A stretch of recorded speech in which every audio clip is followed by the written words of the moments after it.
Sawa. Nimeona moja ya taarifa ambayo inasambaa mtandaoni kueleza kwamba Mossad walikuwa wanajua kila kitu ambacho Teherani inapanga. Unafahamu kwamba Mossad ni shirika la nje la ujasusi wa nchi ya Israeli. Kazi yao imekuwa ni kuangalia mtazamo wa viongozi, kuangalia mielekeo wa nchi za Kiarabu, kuangalia wanawaza nini, wanapanga nini, viongozi wapya wana mtazamo gani kuhusu Israeli. Lakini unafahamu kuna nchi za Mashariki ya Kati kumekuwa na hizi harakati ambazo zinaitwa proxy. Proxy tunamaanisha ni makundi ya kimkakati ambayo yamekuwa yakipambana kwa ajili ya kulinda au kutetea maslahi ya watu wengine.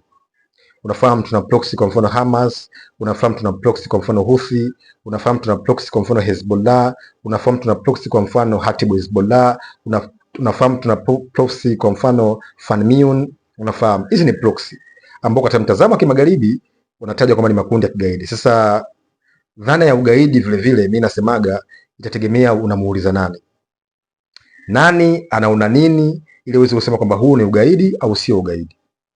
Hilo la kwanza. Lakini kuna hiyo dhana ya proxy. Na ushawishi wa Iran ulikuwa unajengwa na kuweza kuyasapoti ya makundi. Kwa sababu unafahamu tangu mapinduzi ya mwaka 1979 ambayo yaliongozwa na Ayatollah Ruhollah Khomeini yalikuwa ni mapinduzi ambayo kimsingi alibadilisha mtazamo wa nchi ya Iran anapoitazama eneo la Mashariki ya Kati. Akaanza kuwaunga mkono wapiganaji wa Palestina, akaanza kuwaunga mkono wapiganaji wa Houthi, akaanza kuwaunga mkono wapiganaji wa Lebanon.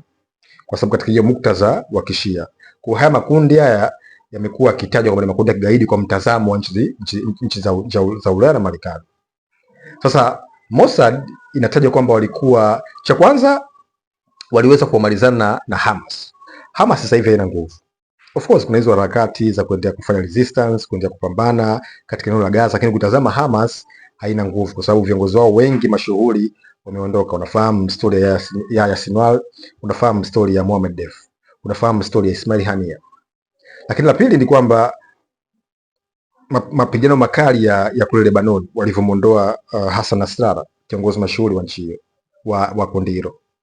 Lakini vile unafahamu kwamba Israeli kimkakati imeweza kulitambua eneo la Somaliland kama ni mkakati wa kuweza kupambana na Houthi. Unajua ili uweze kuwa na power politics, yani ili uweze kuwa na nguvu za siasa za kijiografia unahitaji kudhibiti maeneo ya kimbinu. Yani ili uweze kuwa na nguvu za siasa za kijiografia unahitaji kudhibiti maeneo ya kimbinu.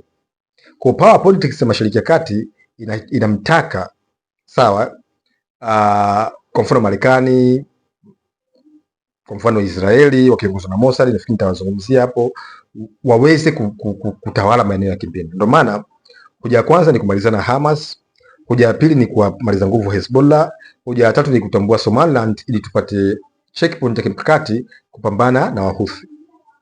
Lakini hoja ya nne, unafahamu waliweza kuangusha serikali ya Assad. Serikali ya Assad ni mojawapo wa serikali ambayo ilikuwa ni kikwazo kwa utanuzi na upanuzi wa nchi ya Israeli. Unafahamu historia ya kina Hafez al-Assad ambao aliongoza vita ya mwaka 67, vita ya siku 6 mwaka 1967. Baadaye mwanae Bashir al-Assad, unafahamu kipindi cha Arab Spring, ni mojawapo ya utawala ambao ulibaki, Urusi akaunga mkono. Kwa hiyo unafahamu kwamba mkakati ule wa Tehran kuweza kuwaunga mkono hawa Hezbollah, Hamas, ulikuwa ni mpango ambayo unatoka Tehran unapita katika nchi ya Syria mpaka kuja kuwaunga wapiganaji wa Lebanon. Assad leo yupo, ameondoka. Maana ni kwamba Iran walivunjavunjwa nguvu zao. Yaani kuna mahali ya watu walianzia kuvunjavunja nguvu zao. Nataka kusemaje? Nataka kuzungumza nguvu ya Mossad. Mossad wamekuwa wakifanya ujasusi wa kimkakati sana kuweza kuangalia mielekeo ya viongozi, na inatajwa kwamba nimeona baadhi ya footage kwamba walikuwa wanajua kila kitu ambacho utawala kwa mfano wa Tehran unafanya, na Trump anasema kwamba alikuwa anajua mpaka mahali ambapo Ayatollah Khamenei alikuwa anaishi. unaweza kuona kama ni kauli ya kutafuta sifa, kwa sababu unafahamu kwamba Trump, moja ya sifa yake tunasema ni populist, mtu ambaye anapenda kuweka attention ya media kwa sababu ya historia yake ya TV personality. Lakini hauwezi kudinai kwamba alichokuwa akisema Trump alikuwa anamaanisha, kwa sababu kauli ile ilitolewa wiki moja, lakini wiki moja baadaye likatokea shambulizi. Inatajwa kwamba katika zile katika GPS na kamera za Tehran zilikuwa zinaendeshwa na Mossad.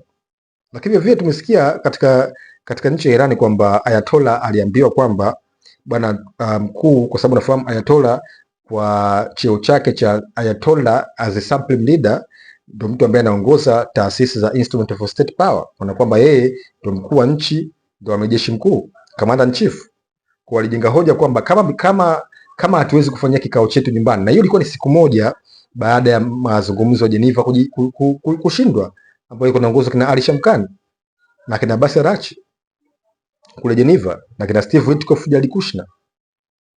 Kipindi ambapo anashambuliwa ilikuwa ni tukio ambalo limetokea katika makazi yake pale Tehran. Aliambiwa kwamba commander in chief, tukafanyie katika kambi za kijeshi, maandaki ya kijeshi, lakini akisema kwamba unaweza kuwachukua wananchi milioni 90 ukawapeleka kwenye kambi za kijeshi. Wakamjibu hapana, basi tufanyeni hapa hapo. Ndio mahali ambapo shambulio lake likafanyika na likaweza kuchukua viongozi wengi mashuhuri katika utawala wa Tehran.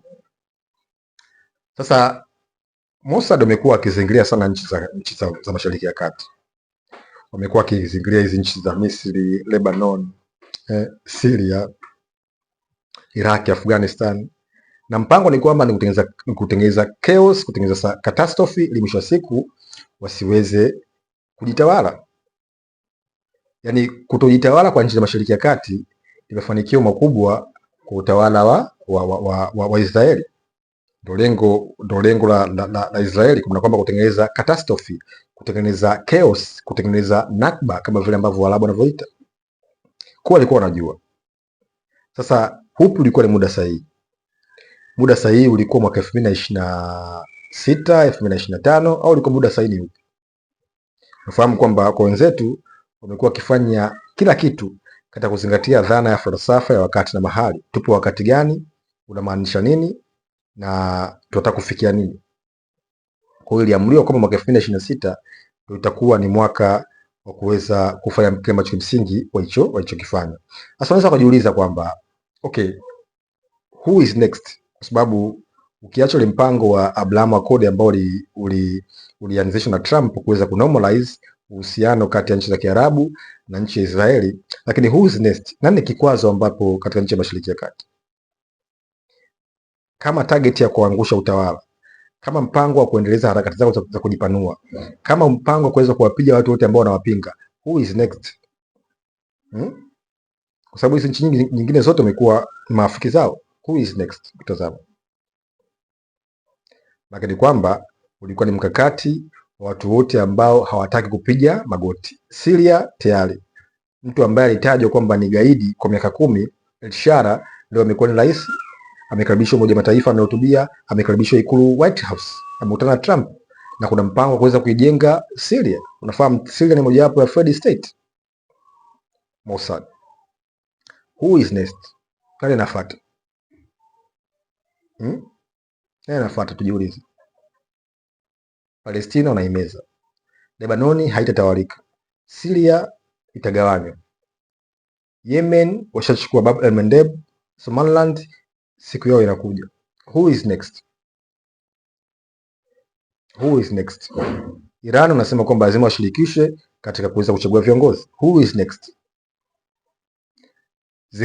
The golden age maana ni kwamba kipindi cha dhahabu, maana ni kwamba ni mkakati wa kurudisha nguvu na kuwaondoa wote ambao wanahisi wao ni kikwazo kwao. Kwa hiyo mkakati wa kumuondoa Maduro ilikuwa ni sign, ilikuwa ni warning, yani ilikuwa ni tahadhari kwa jamani, tunakuja. Nitakuja kuelezea namna gani ule mkakati wa vita za kiuchumi kati ya kambi ya mashariki na kambi ya magharibi. Nafahamu kwamba sasa hivi Wachina wanamiliki zaidi ya 67% ya madini muhimu, critical minerals. Mpango wa kuichukua Kongo kuweza kuwasilisha mikataba pale White House kati ya Rwanda na DRC ulikuwa ni mkakati wa kuweza kuhakikisha kwamba wanaweza kufaidika na madini. Mkakati wa kuweza kumuondoa Maduro ni mkakati ambao unatajwa kwamba kuweza kupambania kile kinachoitwa Western Hemisphere. Who is next? Inatajwa Cuba. Trump anahitaji Cuba baada ya kumalizana na Iran. Nafahamu Cuba imekuwa ni sehemu ya kimkakati sana tangu kipindi cha vita baridi. Nikija nitazungumza kuhusu dhana ya vita vya kiuchumi miongoni mwa mataifa haya makubwa mawili.